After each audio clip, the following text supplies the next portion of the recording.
Olá, meus amigos, sejam todos muito bem-vindos ao canal Politizando. Eu sou o William Jacob e nesse vídeo vou falar aqui do anúncio que foi feito nesse dia 22 de março de qual é o pré-candidato do PDT ao governo de São Paulo. Eu andei coletando ali alguns elogios, algumas críticas, algumas preocupações e eu vou tentar trazer aqui algumas reflexões para colaborar, falar quem é esse candidato, um pouco da sua biografia, como é que está o cenário por lá, se ele tem chances ou não. Mas antes de falar sobre tudo isso, aquela ajuda de sempre. Se você chegou, não está inscrito e puder, se inscreva no canal, ativa o sininho das notificações, deixa like se gostar, se não gostar, manda o dislike, se puder comentar aqui embaixo. O que você achou desse anúncio? Qual que é a sua expectativa? E se puder também, compartilhe esse vídeo. Vamos espalhar este aqui e também vários outros que nós produzimos aqui no canal.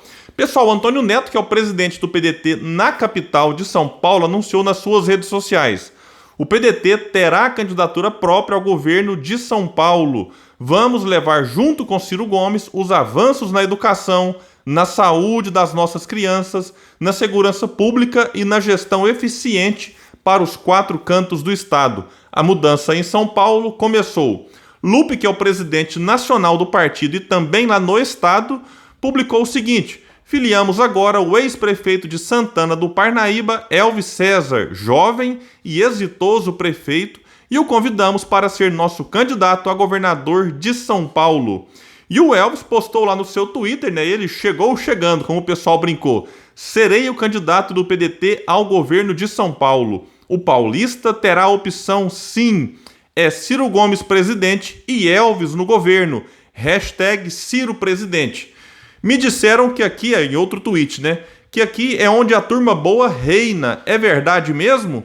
Quero conhecer cada um de vocês. Então ele já chegou ali, fez um aceno à militância do Ciro, reforçou que estará com Ciro Gomes. Não vai ser como alguns candidatos aí que vão para suas candidaturas e às vezes ficam fazendo acenos aqui e ali. Esse, pelo menos, num primeiro momento, já deixou claro e já fez questão de enaltecer o nome do candidato à presidência da República, que é Ciro Gomes.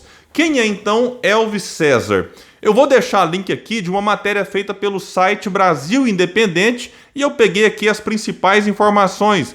Lá vai dizer que ele foi eleito vereador 2 vezes, ex-prefeito de Santana do Parnaíba, que faz parte da região metropolitana de São Paulo. Ele foi eleito 2 vezes e a cidade tem mais ou menos 150 mil habitantes. Ele elegeu seu sucessor e ele recebeu diversos prêmios pela gestão à frente da prefeitura. Se destacou ainda como a 3ª melhor gestão fiscal do estado. Aí alguém pode falar: mas a cidade é pequena. Olha, mas São Paulo tem várias outras cidades com menos de 150 mil habitantes que não tiveram números como teve Santana do Parnaíba quando o Elvis César estava à frente dela. Ele, vale destacar, estava no PSDB, que tinha o Dória concorrendo ao governo do estado, e o Dória, no segundo turno, abraçou lá a questão do Bolsodória. Então, Elvis César, prefeito de uma cidade, membro do partido do Dória, ele acaba tendo que se alinhar a essa estratégia em benefício daquele que era o seu candidato. Agora, não vi entrevista dele sobre esse assunto, se ele se arrependeu, se não se arrependeu, qual que é a opinião dele hoje. E a matéria do Brasil Independente vai destacar também que o Elvis foi eleito presidente por 3 mandatos sucessivos do consórcio intermunicipal da região oeste metropolitana de São Paulo, a CIA Oeste, e presidente do Conselho Metropolitano de Desenvolvimento de São Paulo, que contempla 39 cidades em todo o estado. Em 2020, uma pesquisa, isso aqui é importante, do Instituto MAS mostrou que 88,4% dos entrevistados aprovavam o trabalho de Elvis na prefeitura da cidade e ele chegou a ser eleito o melhor prefeito do Brasil na época. Além desse seu trabalho ali como político, ele também é escritor e apresentador. Ele é autor do livro Como Tornar Sua Cidade a Melhor do Brasil e apresentador do talk show Brasil que Faz, programa da Rede TV, que vai ao ar todos os domingos às 11h45.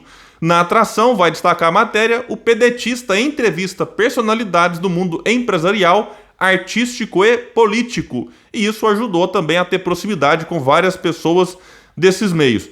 Destaca também que na mesma emissora, Rede TV, ele comanda um programa diário, Brasil que Faz Notícias, exibido de segunda a sexta às 9h15. E uma dúvida que surge na militância, uma dúvida interessante e importante é: ele está alinhado ao Projeto Nacional de Desenvolvimento?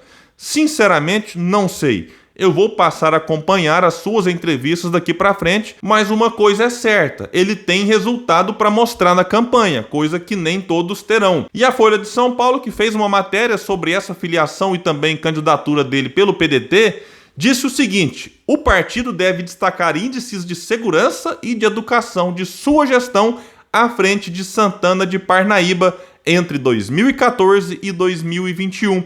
E o Brasil Independente destaca alguns feitos, eu separei aqui dois, que Santana de Parnaíba é a segunda cidade mais segura do Brasil e a cidade mais segura da região metropolitana do estado de São Paulo por 7 anos consecutivos. Tem o maior crescimento percentual do IDEB, Índice de Desenvolvimento de Educação Básica, de 2007 e a única cidade da região que atingiu todos os índices do IDEB em 2019.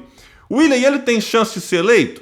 Num primeiro momento, a tendência é dizer que não, que São Paulo nós teremos lá Haddad e França de um lado ou um contra o outro, quem sabe se o França bateu o pé realmente, ele continua sendo um candidato competitivo, mesmo sem o apoio do PT, e do outro lado, Rodrigo Garcia e Tarcísio Freitas brigando para ver quem vai para o segundo turno contra Haddad. Supondo que o Haddad estará lá, e eu acredito que hoje é o candidato mais forte para ir para o segundo turno, mas eu insisto, o Haddad, por conta da rejeição que tem pelo perfil do eleitor de São Paulo, acredito que o Haddad tem grandes chances de perder essas eleições no segundo turno. Agora, 2018 está aí para mostrar que não podemos descartar surpresas. Muitos governadores foram eleitos surfando na onda Bolsonaro e também na rejeição que a população tinha por grupos ou partidos que dominavam alguns estados. Eu vou separar aqui só 3. Zema em Minas Gerais, muitas pessoas nem imaginavam. Zema, nessa altura do campeonato aqui, aparecia com 1% nas pesquisas ou 0%. Witzel no Rio de Janeiro, a mesma coisa.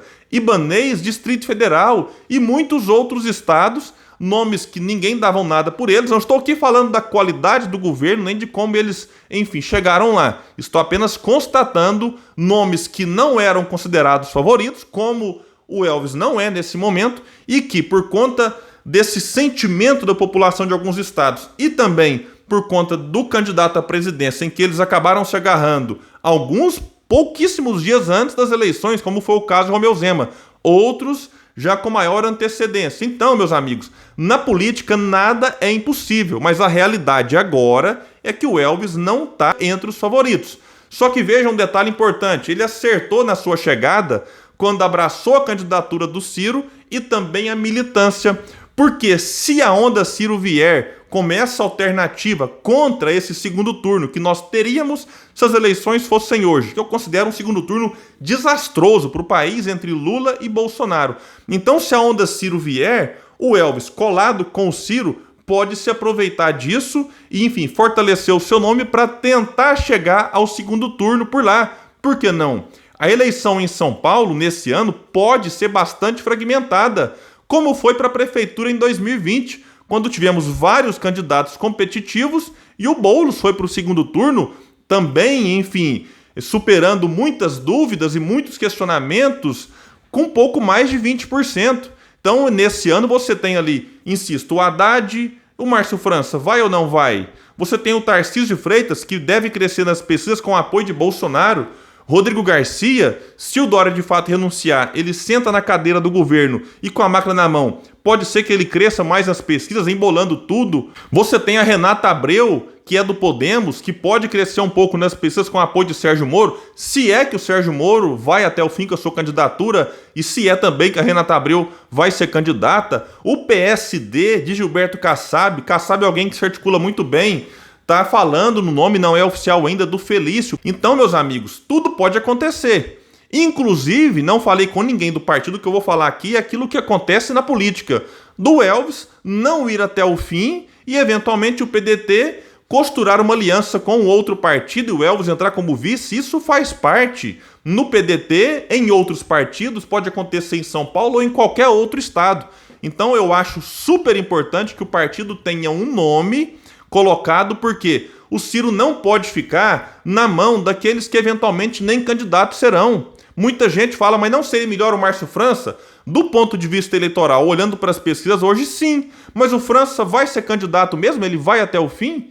Em 2018, tudo estava certo para o Márcio França dar palanque para o Ciro. Mas o PT e PSB se articularam e o Ciro ficou sem palanque organizado em São Paulo e tiveram que, em cima da hora, arrumar um improviso. O Marcelo Cândido, candidato ao governo, o Neto, candidato ao Senado, e a Gleide Sodré, vice do Marcelo Cândido. Então, é importante que o partido tenha uma alternativa própria e já trabalhado, dando entrevista, viajando, se reunindo, se apresentando, enfim, dando a cara para bater, para ser elogiado, criticado. E o Elvis César é alguém, eu comecei a acompanhá-lo aqui já há algum tempo, quando essa possibilidade foi ventilada, ele é alguém que se articula muito bem, fala bem até por ser apresentador, então ele é um nome que vai ocupar os espaços e isso é importante nesse momento. Outros nomes foram sugeridos pela militância, mais alinhadas, baseado no passado, com o PND, que seria, por exemplo, Antônio Neto e Sueli Vilela. Só que eles têm outros planos, o Neto está respondendo isso para todo mundo lá. Ele é pré-candidato a deputado federal. Ela, tudo indica, será candidata a deputado estadual. E, na minha opinião, ambos têm grandes chances de serem eleitos. Então, esse é o plano deles, lá para São Paulo. E o Elvis César vai ser, por enquanto, o pré-candidato do partido ao governo do estado. E, insisto, isso tem algumas vantagens importantes até para negociar eventuais alianças. E o partido faz bem em não deixar para resolver algumas questões lá na frente. E aí, se o Ciro ficar sozinho, faltando um mês para a campanha começar, você tem que sair em busca de um nome. A janela partidária se fecha agora no dia 1º de abril e no dia 2 temos que saber quem vai estar em qual partido. Eu sei, estou acompanhando que esse nome não agradou todo mundo, é normal, nenhum vai agradar mesmo. Se eles colocassem aqui um outro nome, alguém ia criticar, porque não tem chance, não tem experiência.